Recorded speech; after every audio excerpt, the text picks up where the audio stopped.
Hello दोस्तों, मैं हूं एडवोकेट ईशान, एक्सपर्ट वकील में आपका स्वागत है। दोस्तों, कई बार हम lawyer, advocate, attorney general, solicitor general, public prosecutor, pleader, barrister जैसे शब्दों को कई बार सुनते हैं, लेकिन क्या आपको इन शब्दों के बीच के अंतर का पता है?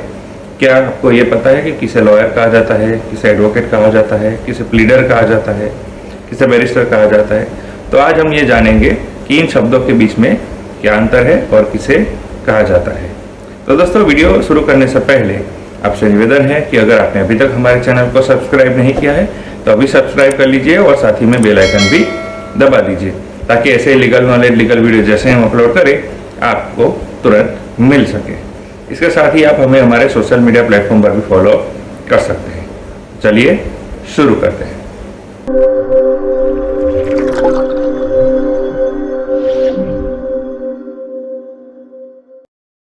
तो पहले हम बात कर लेते हैं लॉ की डिग्री के बारे में, यानी कि एलएलबी के बारे में। तो एलएलबी को लीगल बैकलॉरेट्स भी कहा जाता है, जो कि एक लैटिन शब्द है, यानी कि बैचलर ऑफ लॉ कहा जाता है। बैचलर ऑफ लॉ यानी कि एलएलबी की डिग्री आप दो तरीके से हासिल कर सकते हैं। एक 12वीं के बाद आप एलएलबी कर सकते हैं, या फिर ग्रेजुएशन के बाद भी कर सकते हैं। अगर आप 12वीं के बाद एलएलबी करते हैं तो आपका एलएलबी का कोर्स 5 साल का हो जाता है, और अगर आप ग्रेजुएशन के बाद करते हैं तो आपका कोर्स 3 साल का होता है। लेकिन अगर आप 12वीं के बाद एलएलबी करते हैं तो आपका 1 साल बच जाता है, क्योंकि ग्रेजुएशन के बाद करते हैं तो ग्रेजुएशन के 3 साल और एलएलबी के 3 साल यानी 6 साल का कोर्स होता है। जबकि 12वीं के बाद करते हैं तो आप सीधे ही 5 साल का कोर्स करते हैं कंप्लीट, तो आपका 1 साल उसमें बच जाता है। अब बात करते हैं लॉयर के बारे में। तो लॉयर किसे कहते हैं? तो लॉयर उस व्यक्ति को कहते हैं जिसके पास एलएलबी की डिग्री हो, यानी कि जो एलएलबी कंप्लीट कर चुका हो, कानून की डिग्री हो, उसे लॉयर कह सकते हैं। और वो आपको कानूनी सहायता कर सकता है, आपको कानूनी एडवाइस, लीगल एडवाइस दे सकता है। लेकिन वो आपका पक्ष कोर्ट में नहीं रख सकता, क्योंकि उसके पास अभी उसने बार काउंसिल ऑफ इंडिया की एग्ज़ाम पास नहीं की होती है। इसलिए वो अधिक नहीं होता है कि वो कोर्ट में आपका पक्ष रख सके। लेकिन जैसे ही वो बार काउंसिल की एग्ज़ाम पास कर लेता है तो वो आप अधिकृत हो जाता है आपका पक्ष रखने के लिए, यानी कि वो उसके बाद वो लॉयर, एडवोकेट बन जाता है। अब बात करते हैं कि एडवोकेट किसे कहते हैं। तो एडवोकेट यानी कि अधिवक्ता, यानी कि आधिकारिक वक्ता। एडवोकेट शब्द एक इंग्लिश में एक वर्ब है और इसका मीनिंग होता है पक्ष लेना, यानी कि जो आधिकारिक रूप से किसी का पक्ष ले सके कोर्ट में, उसे एडवोकेट कहते हैं। एडवोकेट उस व्यक्ति को कहते हैं कि जिसके पास लॉ की डिग्री होती है, यानी कि जो कानून की डिग्री होती है उसके पास होती है, और साथ ही में उसने बार काउंसिल ऑफ इंडिया की एग्ज़ाम भी पास कर दी होती है, यानी कि वो आधिकारिक रूप से कोर्ट में पक्ष रखने के लिए अधिकृत हो जाता है। एडवोकेट को अधिवक्ता भी कहा जाता है, क्योंकि वो अपने क्लाइंट के तरफ से कोर्ट में याचिका भी दायर कर सकता है। अब बात करते हैं कि बैरिस्टर किसे कहते हैं, यानी कि यही जो लॉ की डिग्री है, जो इंग्लैंड से अगर कोई पास करता है तो उस व्यक्ति को बैरिस्टर कहा जाता है। यानी कि कोई ऐसा व्यक्ति है जिसने लॉ की डिग्री इंग्लैंड से की है तो वो बैरिस्टर कहा जाएगा। अब बात करते हैं कि पब्लिक प्रोसिक्यूटर किसे कहते हैं। तो पब्लिक प्रोसिक्यूटर यानी कि लोक अभियोजक भी उसे कहा जाता है। तो जिस व्यक्ति के पास लॉ की डिग्री है और बार काउंसिल के एग्जाम भी पास की हुई है, और उस व्यक्ति को कहते हैं जो कि राज्य सरकार की तरफ से, यानी कि स्टेट की तरफ से पीड़ित का, यानी कि विक्टिम का पक्ष जो कोर्ट में रखता है, उसे पब्लिक प्रोसिक्यूटर कहा जाता है।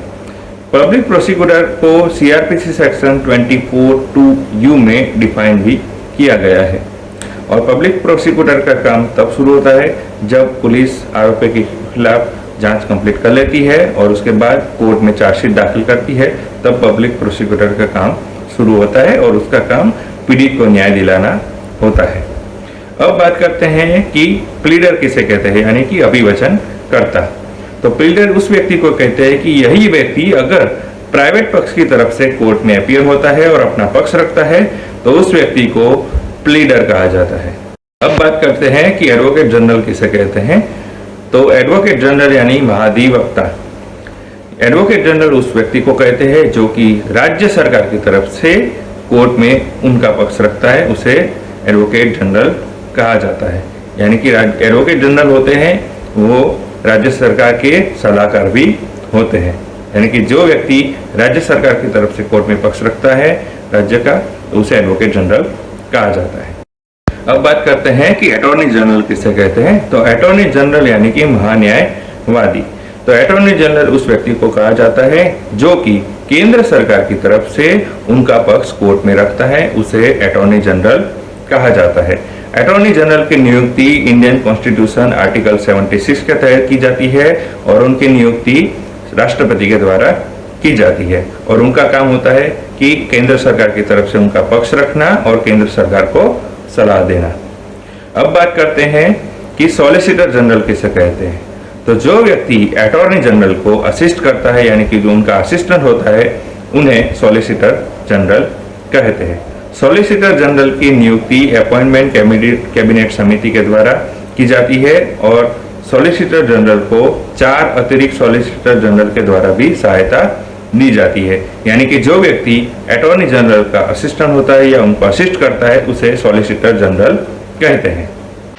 तो दोस्तों इस वीडियो में हमने जाना कि लॉयर किसे कहते हैं, एडवोकेट किसे कहते हैं, फिर अटॉर्नी जनरल किसे कहते हैं, एडवोकेट जनरल किसे कहते हैं, प्लीडर किसे कहते हैं, पब्लिक प्रोसिक्यूटर किसे कहते हैं। तो दोस्तों कैसी लगी ये इन्फॉर्मेशन ज़रूर बताइएगा। दोस्तों अगर आपको ये वीडियो अच्छा लगा है तो इसे लाइक कीजिए, शेयर कीजिए। कोई भी सवाल हो तो आप कमेंट कर सकते हैं या फिर हमारे नंबर पर कॉल कर सकते हैं। दोस्तों अगर आपने अभी तक हमारे चैनल को सब्सक्राइब नहीं किया है तो अभी सब्सक्राइब कर लीजिए और साथ ही में बेल आइकन भी दबा दीजिए ताकि ऐसे ही लीगल नॉलेज, लीगल वीडियो जैसे ही हम अपलोड करें आप तक तुरंत पहुंच सके। इसके साथ ही आप हमें हमारे सोशल मीडिया प्लेटफॉर्म पर भी फॉलो कर सकते हैं।